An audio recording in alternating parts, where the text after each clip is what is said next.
Okay. So I wanted a second job.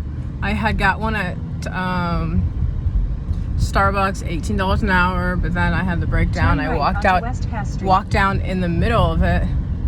I walked out in the middle of the shift because I had a breakdown.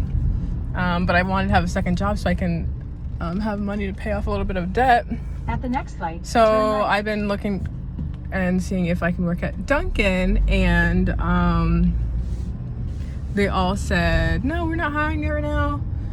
We're not hiring right now. So I pretended. I know the guy that he's in charge of runs Dunkin'. His name's John. So I pretended. I was like, yeah, John told me. I asked John to give me like which stores are hiring, and then he told me which ones are hiring. And then yeah, so as soon as I said John, they were like, okay. Proceed to the and route. they like literally put me on the schedule and like, come Sunday, start Sunday. And I was like, okay. And so today is Sunday. I did my first day. Turn left and onto West Columbus Drive. They knew automatically, because the lady, the manager there, she knows John.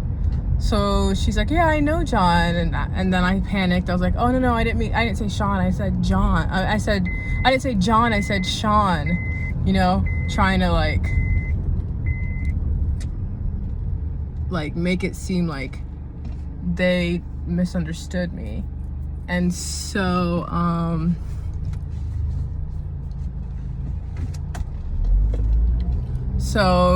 yeah, I don't know if they're talking about it, but I was so paranoid. I thought like the whole shift, and I was like, at the stop sign, she's making all these phone calls, and I recognized her, so I think she had to have recognized me.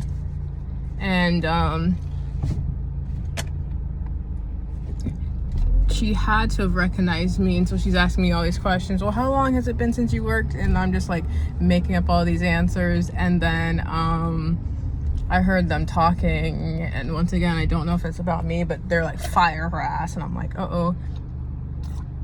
So the whole shift I'm uncomfortable and like scared, and like I really want to just sneak out and leave, but then I'm like, nope, this is what I do to myself. I put myself in these crazy situations and then get mad at the world for at the light, these situations. Right onto West Cypress so Street. I was like, you know what, I'm gonna stay, and I'm going to remember this uncomfortableness, awkwardness, tension, and turn right onto West Cass Street. I'm going to remember it for next time. So I stayed the whole shift, and yeah, like it was so awkward because they knew I was lying. Turn right onto West Carmen Street. And like, why would you lie to get a job if they're not? Because they're not hiring.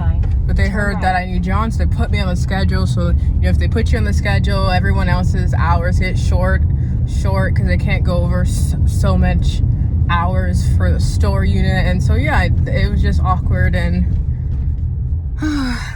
it's a lesson learned. I started that, like at the very end, I was just smiling because I was just like, I accept that I put myself in these bad situations, and I'm gonna stay and endure this. I'm not going going back. Turn but right onto North Dale Mabry Highway. Yeah, just crazy. I just do just crazy things. Like why would you pretend to know the owner of the store? You know? And then just my luck, the manager is close to the owner of the store, so I'm just like, miles, keep right onto Hillsborough Avenue towards State. you know. And then I skipped work, and then I told them that I was sick. So they're like, give me a doctor's note. This is at my other job, so I made a doctor's note, but you know, at the library, I need to go to the library to print it, but you only get an hour on the computer, and then you have to extend it. I forgot to extend it, so right before I was about to print my fake doctor's note, I